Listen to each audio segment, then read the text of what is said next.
নমস্কার বন্ধুরা। এখনো পর্যন্ত ভালো করে বর্ষা ঢোকেনি দক্ষিণবঙ্গে। সবেমাত্র বিক্ষিপ্ত বৃষ্টি শুরু হয়েছে কয়েকদিন।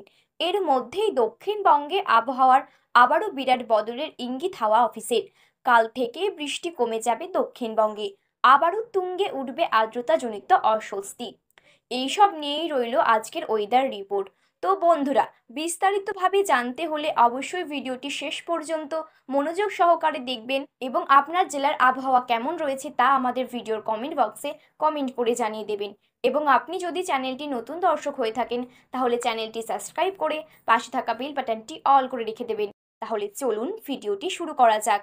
আশি আশি করেও দক্ষিণবঙ্গে বর্ষা এখনো পাকাপাকিভাবে আসেনি। দক্ষিণবঙ্গের জেলাগুলিতে প্রাক বর্ষার বৃষ্টি শুরু হয়েছে। আবহাওয়া দফতর সূত্রে জানা গিয়েছে, রবিবার রাতের মধ্যেই রাজ্যের বাকি অংশগুলিতেও বর্ষা ঢুকে যাবে। তবে এখনও দক্ষিণবঙ্গের জেলাগুলিতে ভারী বৃষ্টির কোনো সম্ভাবনা নেই।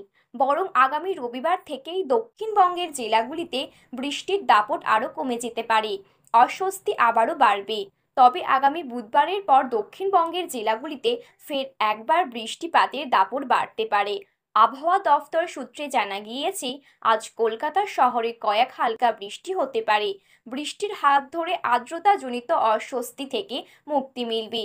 আগামী দিন চারেক শহর কলকাতার আবহাওয়ার বিশেষ বদল নেই। আবহাওয়া দফতর সূত্রে জানা গিয়েছে, ঝিরঝিরে হালকা বৃষ্টি চললেও দক্ষিণবঙ্গের জেলাগুলিতে এখনও ভারী বৃষ্টির কোনো সম্ভাবনা নেই। বরং আজ রবিবার থেকে দক্ষিণবঙ্গের জেলাগুলিতে বৃষ্টির দাপট বেশ কমে যাবে। সেই সঙ্গেই বাড়বে আর্দ্রতাজনিত অস্বস্তি। কাল থেকেই দক্ষিণবঙ্গের জেলাগুলিতে তাপমাত্রাও কিছুটা বাড়বে।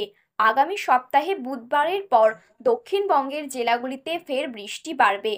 উত্তরবঙ্গের জেলাগুলিতে গত কয়েক সপ্তাহ ধরে টেনে বৃষ্টি চলছে। ভারী থেকে অতি ভারী বৃষ্টি হয়েছে উত্তরবঙ্গের জেলায় জেলায়। তবে এবার দিন কয়েক উত্তরবঙ্গের জেলাগুলিতে বৃষ্টির দাপট কমতে পারে।